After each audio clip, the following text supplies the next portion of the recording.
우리가 이제 매출 세금 계산서를 발급을 해야 할 되죠. 때, 네.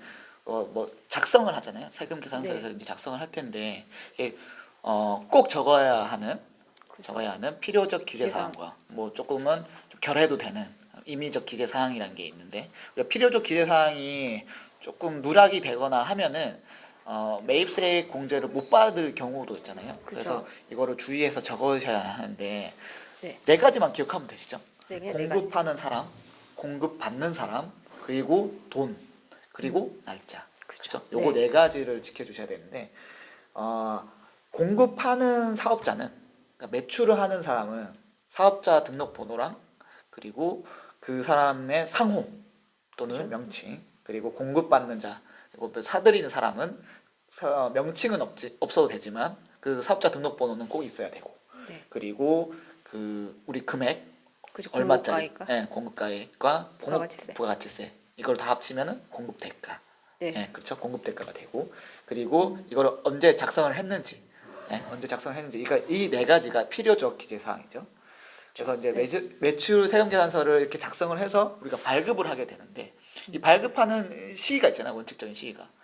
그거를 한번, 우리 원래는 발급 시기를 우리 실무적으로는 뭐 다음 달 10일까지 해도 돼요. 뭐 이런 식으로 네, 그죠. 하잖아요. 하지만은 그게 원래는 이제 정식은 아니고 원칙은 원칙은 아니죠. 네. 아니고 그거에 대해서 우리 홍유리 세무사님께서 친절하게 설명을 네. 부탁드리겠습니다. 그리고 원래 세금 계산서는 이제 제한한 용료 공급할 때 발급하는 게 원칙이세요. 근데 이제 그 좀 편의를 위해서 다음 달 10일까지 세금 계산 발급 가능한 예의를 좀 두고 있어요.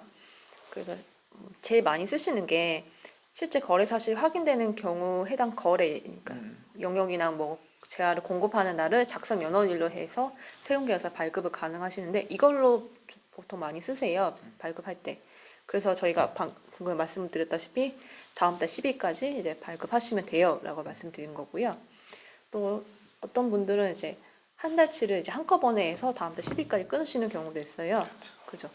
뭐 만약에 9월 달 거면 9월 1일부터 9월 30일까지에 대해서 한꺼번에 이제 공급가액과 이제 부가가치세 작성하셔서 이제 발급도 가능하시고요. 그리고 뭐 이 9월 방금 말씀하셨지만 9월 1일부터 9월 10일까지는 한꺼번에. 한꺼번에 끊고 9월 11일부터 9월 20일까지도 한꺼번에 그렇죠. 끊고, 작성 연월일은 아까 일 요걸로 하거나 그렇죠. 아니면 그 한 달 안에 임의 기간을 지정하더라도 그 달에 9월 달이면 9월 말일. 9월 말일로 해가지고 발급을 하면 되는 것이죠. 네. 맞습니다. 그리고 우리가 이제 방금 공급에 대해서 말씀을 하긴 하셨는데 이 공급 시기라고 하잖아요. 네. 그러니까 뭐 그게 공급 시기별로 세금 계산서에 발급이 대준이래. 누구예요? 대준이 아니라 기준이 되는 날이 공급 시기인데, 보통 우리가 방금도 재화 용역을 제일 많이 하니까 재화 같은 경우에는 재화를 인도하는 날, 네. 용역은 그 제공을 완료하는 날, 이렇게 기준으로 해서 그게 공급 시기라고 생각하시면 되죠. 네, 그렇습니다. 그리고 나서 우리가 이제는 전자세금 계산서에 대해서 말씀을 드릴 텐데, 전자세금 계산서는 누가 발급하나요? 네, 법인 같은 경우에는 이제 모든 법인이면 무조건 전자세금 계산을 발급을 하셔야 되고요. 그렇죠. 종이 세금 계산 발급을 하시면 안 되세요. 맞아요. 만약에 종이 세금 계산 발급하시면 이제 가산세 그렇죠. 납부하셔야 되고요. 개인 같은 경우에는 이제 재화나 용역 이제 공급과 합계가 작년도 이제 공급 합계가 이제 3억 원 이상이시면 이제 전자세금 계산 발행 의무 대상이 되십니다. 그렇죠. 그러면은 그런 개인 사업자인 분들도 전자세금 계산서 의무가 생기시는데도 불구하고 그거를 캐치를 못 하셔서 종이 세금 계산서를 발급하시게 되면은 가산세를 물게 되시죠. 우리가 뭐 사실은 법인이 주제긴 하지만 잠깐 이제 개인에 대해서 말씀을 드렸고요. 그리고 전자세금 계산서나 이 발급이나 이제 존송도 해야 되잖아. 발급하고 나서 국세청에 존송을 해야 되는데 이거에 대해서 가산세가 발생한단 말이죠. 발급과 존송에 대해서. 그 크게 어떻게 되죠? 발급 같은 경우는 이제 발급을 하셔야 되는데 발급 안 할 경우에는 이제 2% 가산세 발생을 하시고요.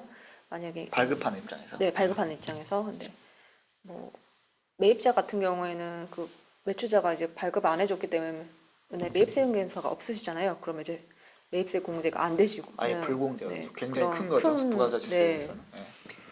근데 이제 발급 시기가 지나서 이제 과세 표준 과세 이제 부가세 확정 신고하는 신고기한, 한쪽 신고 기한 내 발급하시면 이제 발급하시는 분은 1% 가산세, 이제 수취하시는 분은 0.5% 가산세가 있으세요. 그리고 매입세 공제는 되고 네. 받는 입장에서는 그래서 이제 매입자 분들도 이제 제때 발급 안 해주시면 빨리 좀 매출자들한테 좀 재촉을 하셔야죠. 빨리 발급을 네. 해달라고. 이게 왜냐면은 매입하시는 분들은 솔직히 어떻게 보면은 좀 약간 피해자이시죠. 예, 예. 얘가 빨리 안 끊어준 건데 나는 네. 막상 기다리다가 시기를 놓쳐가지고 가산세만 그러면은 그런 분들은 이제 말씀을 내가 잘못한 것도 아닌데 내가 왜 가산세를 물어야 되냐고 하시니까 근데 이제 제도상 이게 왜냐면 세금 네. 계산서는 이제 상호 간의 어떤 그 수수 관계가 있는 거라서 네. 그죠? 이게 이제 그 그럴 수 뭐라고 있죠. 설명을 드려야 네. 될까요? 그러니까 매출 상호 대사라고 네. 하죠. 상호 네. 대사가 되기 때문에 어쨌든 매입하는 입장에서도 어느 정도의 잘못은 있다고 보는 거예요. 그죠? 그 전자세금 계산서 우리가 이제 발급을 하고 나서는 네. 이제 국세청에다 전송을 해야 되잖아요. 전송. 네. 그 전송은 언제까지죠? 그 발급한 날의 다음 다음 날. 날까지 이제 전송을 하셔야 되고요. 이것도 원칙은 네 전송을 이제 기한에 하지 않으시면 가산세가 발생하세요. 네, 이제 가세 기간 말에 다음 달 11일까지 전송을 하시면 꼭 해야죠. 0.5% 가산세를 붙고요.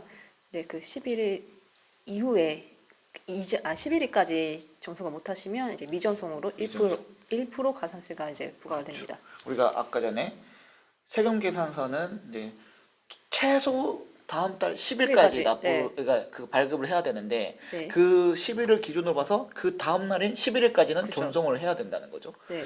그리고 아까 발급은 확정 신고 기한을 기준으로 미전송과 그리고 미발급과 지연 발급을 기준했는데 여기서는 다음 달 11일을 11일까지. 기준으로 네. 10일 원래 내가 전송해야 되는 날부터 해가지고 11일까지 발급을 하면은 지연 전송. 지연 전송.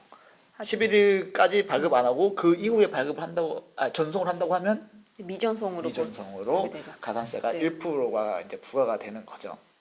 그다음에 우리가 아까는 매출세액 증빙에 대해서 한번 봤었었는데 이번에 네. 매입세액 증빙에 대해서 말씀을 드릴 건데 이거에 대한 뭐 대부분의 얘기는 지출 증빙 시간에도 말씀을 드렸고 그렇죠. 그리고 방금 이제 매입자 발행 세금 계산서에 대해서도 말씀을 드렸기 살짝 때문에 드렸죠. 예, 네. 요거는 우리가 그냥 넘어가는 걸로 그죠. 우리가 궁금하신 분들은 이 전편을 참고해 주시면 너무 좋을 것 같습니다. 그리고 블로그에도 좀 작성이 되어 있을 테니까 블로그 참조하셔도 좋고요. 네, 블로그에도 유익한 정보가 많습니다.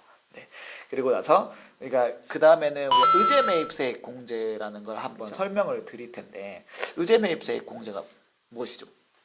의제 베이스익 공제는 이제 면세 그 농산물 등을 구입한 경우에 그 면세 농산물 등 구입한 원래는 이제 매입세 공제가 안 되시는데 맞아요. 그 몇 가지 요건을 충족한 경우에 매입세로 의제를 해서 이제 공제를 해주겠다는 그 제도예요. 좀 요건은 이제 가세 사업자가 면세 농산물 등을 이제 구입을 해서 이 면세 농산물 등을 이제 제조나 이제 가공을 해서 가세되는 제약 또는 용역을 공급하는 경우에 이제 의제 매입세 공제가 되시고요.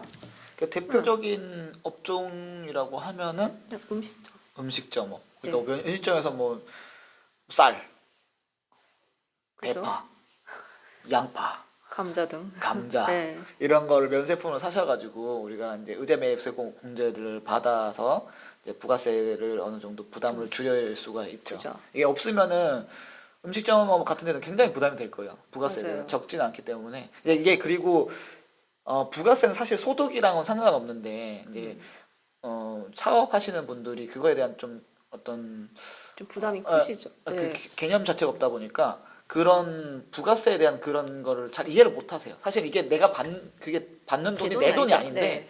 그게 이제 잠깐 맡아놓은 예, 돈이라고 예, 보시면 그렇게 돼요. 봐야 네. 되는데 그래서 근데 어쨌든 부담이 된다. 부가세가 그렇죠. 사실 그래서 제가 갑자기 이 얘기 왜 했는지 모르겠는데 어쨌든 사업자분들한테 말씀드리고 싶은 거는 그런 게 부가세가 사실 부담이 되니까 조금 자금을 효율적으로 돌리시기 위해서 부가세에 대한 거를 좀 염두를 하셔서 매출 금액의 일정 부분은 좀 남겨두셔야 남겨두시고 돼요. 네. 하시는 게 좋고 이제 음식 업종을 설명드리다 보니까 이제 부가세가 많이 나오는 부분이기도 하고 그래서 네. 갑자기 제가 이런 말을 했는데 어쨌든 그렇습니다.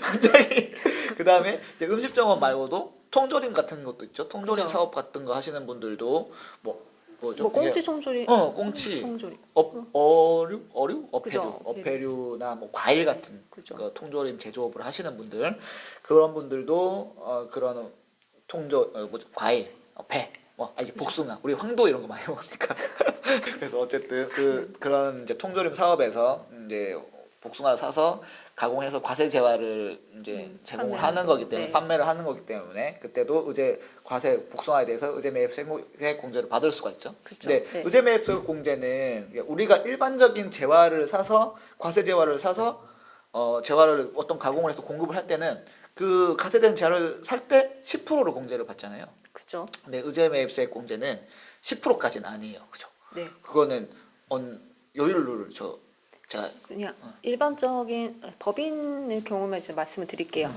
일반적인 법인이 이제 음식점업을 하시면 이제 공급 대가의 106분의 6에 대해서 이제 의제 매입세 공제 가능하시고 이제 제조업 같은 경우에는 이제 중소기업은 104분의 4, 일반 그 법인 같은 경우는 102분의 2.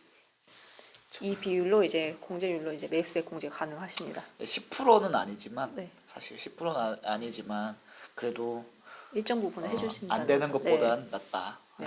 그리고 요거는 좀 사실은 한도가 있어요. 그죠? 그죠. 한도가 네. 있는데 한도는 뭐 엄청 규모가 크지 않는 이상 잘 웬만하면 안 걸리죠. 조정되진 않고 대략적으로 내가 사는 농산물 금액에 뭐 음식점업인 분들은 아까 우리 홍유리 세무사님께서 말씀하셨지만 법인 같은 경우에 공급 대가의 106분의 6, 네. 개인은 108분의 8이지만 뭐 그것도 이제 수익 금액 따라 좀 다를 수도 있지만 그거는 뭐 좀 어려운 얘기니까 논의로 하고 어쨌든 106분의 6, 제조업은 102분의 2 율로 이제 매입세 공제가 된다는 거 알고 계시면 될 것 같습니다.